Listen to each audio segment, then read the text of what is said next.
Hey, we are back with Cover to Cover. Last week we talked about podcasts. I want to continue that discussion today. Kind of a little bit of a talk about what I see coming, or reality is probably what is already here, but we're slowly coming to that realization when it comes to podcasts and online platforms like YouTube. The reality is about podcast is simply the new radio without time constraints and without advertising constraints. You know, we have those flashbacks to the old school, tune in the dial and listen to your favorite radio program, the news, or if you're a kid, maybe a superhero show or a, kind of a War of the Worlds kind of, that's in kind of our national folklore kind of a show.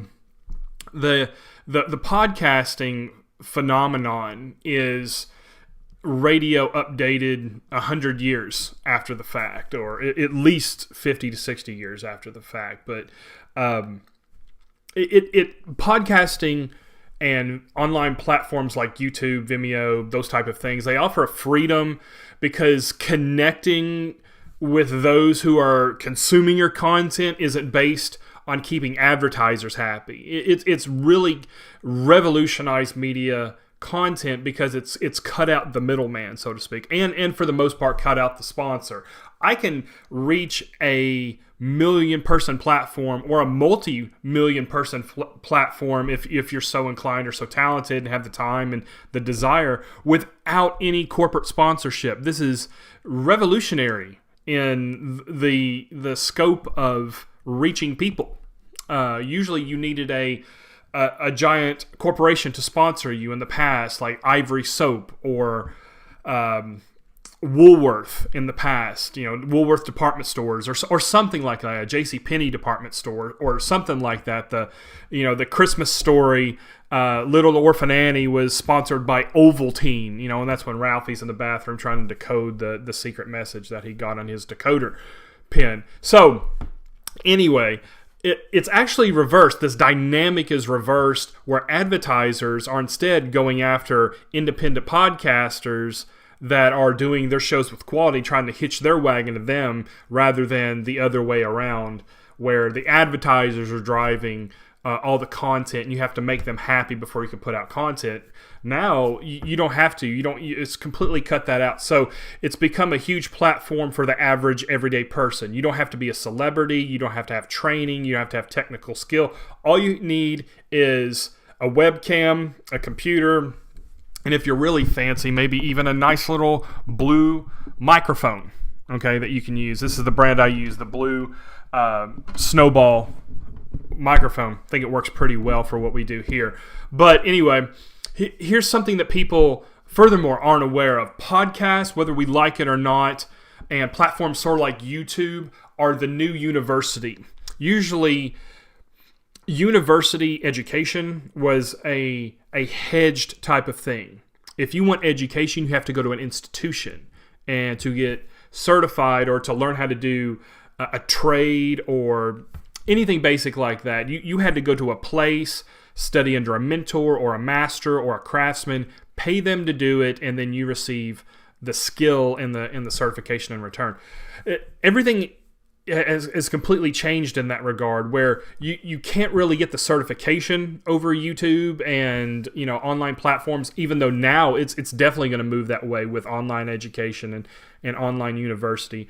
But certainly the skill set to do whatever you want to do, the skill set to if you want to learn how to build a fence, you can do that on YouTube. If you want to look online how to unclog your drain, you can do that instead of having to pay a plumber to come over and do it. Most everything that was hidden behind a wall of skill and certainly a wall of money has now been erased by simply being able to record and put your skill, your abilities online and obtain other people's as well. So it's functionally the new university, whether we like it or not. Podcast platforms like YouTube and Apple Podcasts, things like that.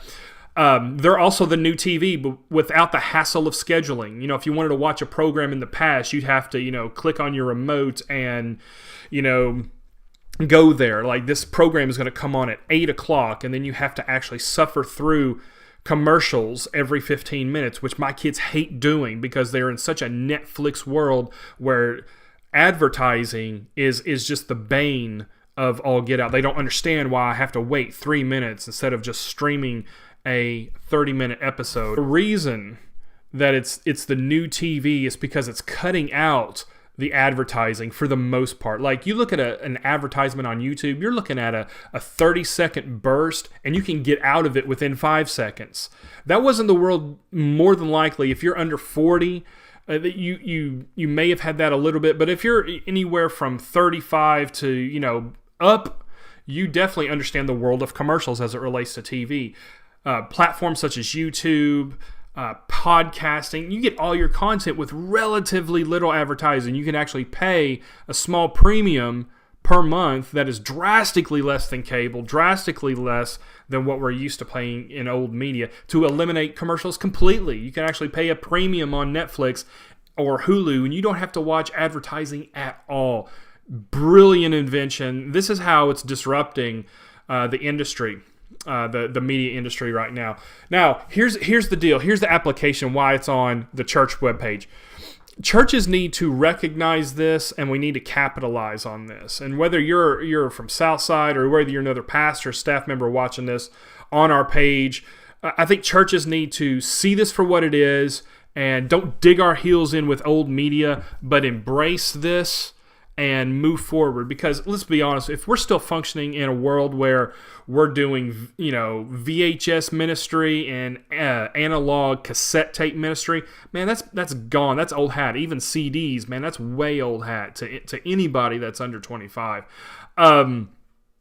If you're a pastor, in the past, you got visitors based on perhaps your building size. People drive by and you see this huge building, and prospective members would think, well, that's where it's happening, because look at the size of that building. If the building is big, there must be a lot of people inside that building. You build a new youth center, it's very visible in the community, and those things have weight and draw still, but not the same as it used to. Or even a sleekly designed t-shirt. You make a cool t-shirt, send your kids out to school, and that's just free advertising everywhere they went. Or you might just get a sizable staff. You got a children's pastor, a youth pastor, a missions pastor, associate pastor. You can go on, and that's how you attracted people with the quality of your staffing. Then it moved in the late 90s, for about 20 years, from the late 90s to 2010-ish. It was based on the quality of your website. People would go on Google or Yahoo or whatever platform you were using at the time. GeoCities, I think that's even dated then. But you go on there and type it up, and you would see your church page, and whoever had the best church page that didn't look like it was made in 1992. That was the winner, because they must be good because they have a sleek website. Now it's gone from web-based to podcasting and video content and social media presence. Do you have what are you putting out that I can see immediately? I don't even have to go to the website and do a bunch of clicks. I can go to their webpage and see sermons, videos, teaching. It's just all right there. In a world of Netflix, this is where we have to adapt to. And as churches move to this model, I think you're going to see more churches with studio sectioned off rooms, just with studios in them, with cameras, lighting, backgrounds, just for this purpose. You might even see studios specifically made for podcasting, with great microphones and computers, just for social media and outreach as we move to an increasingly digital world. And it's not something to be scared of. We used to do this in the past. We would disseminate what we knew through a church library 60 or 70 years ago. We would build up a massive church library, and we could give out books, we could loan out VHSs, we could give out sermons and cassette tapes. We also had rooms in the back of larger churches that were just full of cassette duplicators for a tape ministry. Nobody thought this was awful back then, or at least I hope they didn't. This is the update of the tape ministry that we're sitting in today. There's nothing new under the sun, but we definitely have different modifications of how we're doing this. And this is the modification of the tape ministry. It's faster, it's quicker, it's sleeker, and it's an update of that form of old school media. But make no mistake, for churches, podcasting and social media are the new tape ministry. I want you to take that with you. And we need to think like this, pastors, church leaders, whoever it is watching this, anybody who's interested in what churches are doing and how we outreach and disciple people. This is the new tape ministry. This is the new video ministry. We used to give out VHSs and cassettes. This is the new style. Instead of tapes and VHSs, we now send links. It's the same style, and we need to think of it as such. So think about that when you think about podcasting. Think about how you can adapt this and how the church may be a better, sleeker, more adaptable, innovative place because of the tools that God's given us through these great mediums that are absolutely cost-effective and instantaneous. And I just think they're a blessing to the church. So think about that. This has been Pastor Stephen with Cover to Cover. Y'all have a good day, and we'll see you next time. Thanks.